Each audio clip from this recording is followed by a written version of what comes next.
বিহু নাচি ঘূৰি ফুৰা ছোৱালীজনীয়ে উচ্চতৰ মাধ্যমিক পৰীক্ষাত পালে ৫টাকৈ বিষয়ত লেটাৰ মাৰ্ক ৮৩.২% নম্বৰ লাভেৰে লখিমপুৰ জিলা ভোলাবৰী অঞ্চললৈ গৌৰৱ কঢ়িয়াই আনিছে কুঁৱলী লেখাৰুৱে।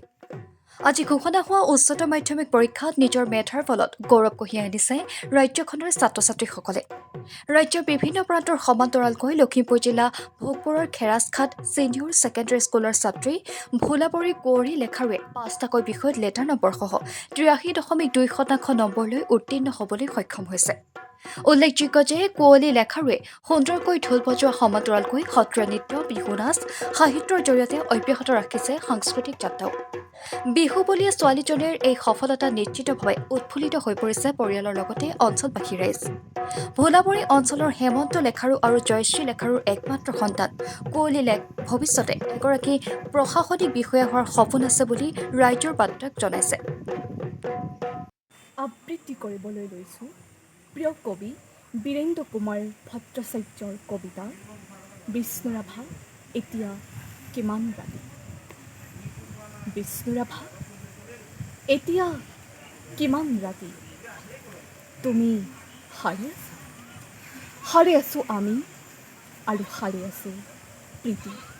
বিহুৰ তলিত চিফুং বাঁহীৰ কৰুণ সুৰ, বৰগা ভৰৰ নাচনৰ তাল থাকে, জনতাৰ চকুৰ পানীবোৰ।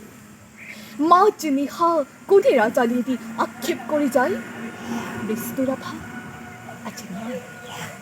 নিজান চেলত তুমি সাৰে আছে ক্ৰূৰ ইটাৰ দেৱাল, বন্দী তোমাৰ কণ্ঠৰ সুৰ, নাচো ন লয়লা তুমি।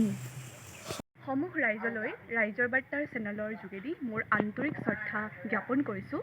মোৰ নাম শ্ৰীমতী কুঁৱলী লেখাৰু। খেৰাজঘাট ছিনিয়ৰ ছেকেণ্ডেৰী স্কুলৰ পৰা মই উচ্চতৰ মাধ্যমিক চূড়ান্ত বৰ্ষত এইবাৰ উত্তীৰ্ণ হৈছোঁ। মই ৫টা বিষয়ত লেটাৰসহ 83.2% পাইছোঁ। মই আছামিজত পাইছোঁ, জিঅ'গ্ৰাফীত পাইছোঁ, ছ'চিয়লজিত পাইছোঁ, লজিক ফিলচফিত পাইছোঁ আৰু বিহুত পাইছোঁ। হয়, মই পঞ্চম শ্ৰেণীৰ পৰা সাংস্কৃতিক ক্ষেত্ৰখনৰ লগত জড়িত। মই সত্ৰীয়া নৃত্য বেছি নাচোঁ। সত্ৰীয়া নৃত্যত মই 2023ত মই সত্ৰীয়াৰ বিশাৰদ পৰীক্ষাত সমাপ্ত কৰিছোঁ আৰু 2022ত মোৰ সংস্কৃতি সংগমে সত্ৰীয়া নৃত্যৰ বিষয়ত নৃত্য শিৰোমণি সন্মান দিছিল। তাৰ যোৱাটো বছৰত মই তাত নাচিব গৈছিলোঁ আৰু তাত মই বেষ্ট এৱাৰ্ড পাইছিলোঁ সত্ৰীয়াত।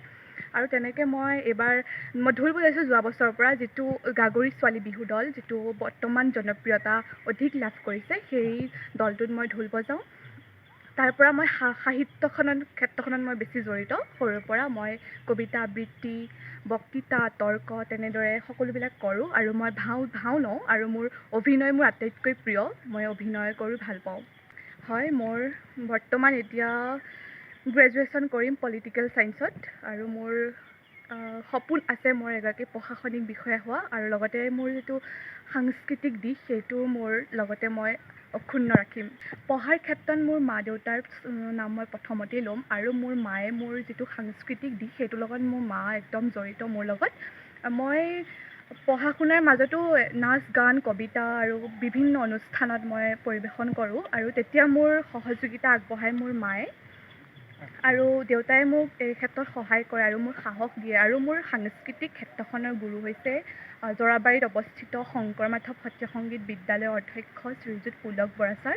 তেখেতলৈ এই বাৰ্তাৰ জৰিয়তে মই আন্তৰিক ধন্যবাদ জ্ঞাপন কৰিছোঁ, কিয়নো ছাৰৰ আশাসুধীয়া প্ৰচেষ্টাতে মই আজি সাংস্কৃতিৰ জগতখনত অকণমান আগবাঢ়িব পাৰিছোঁ। আৰু ছাৰৰ জৰিয়তে মই যিটো সন্মান মোক সাংস্কৃতিক সংগমে দিছিল শিল্পগ্ৰামত, নৃত্য শিৰোমণি সন্মান সত্ৰীয়া নৃত্যত, গতিকে ছাৰক সেই ক্ষেত্ৰত বহুত ধন্যবাদ আৰু আশা ৰাখিম আৰু ছাৰে যাতে আৰু আগবাঢ়ি যায় আৰু সকলোৰে পৰা আশীৰ্বাদ বিচাৰিম। ছাৰকো আশীৰ্বাদ কৰিব আৰু আমাকো আশীৰ্বাদ কৰিব যাতে সাংস্কৃতিক ক্ষেত্ৰখনত আৰু আগবাঢ়ি যাব পাৰোঁ আৰু আমাৰ অসমীয়া কৃষ্টি সংস্কৃতি আমি ধৰি ৰাখিব পাৰোঁ।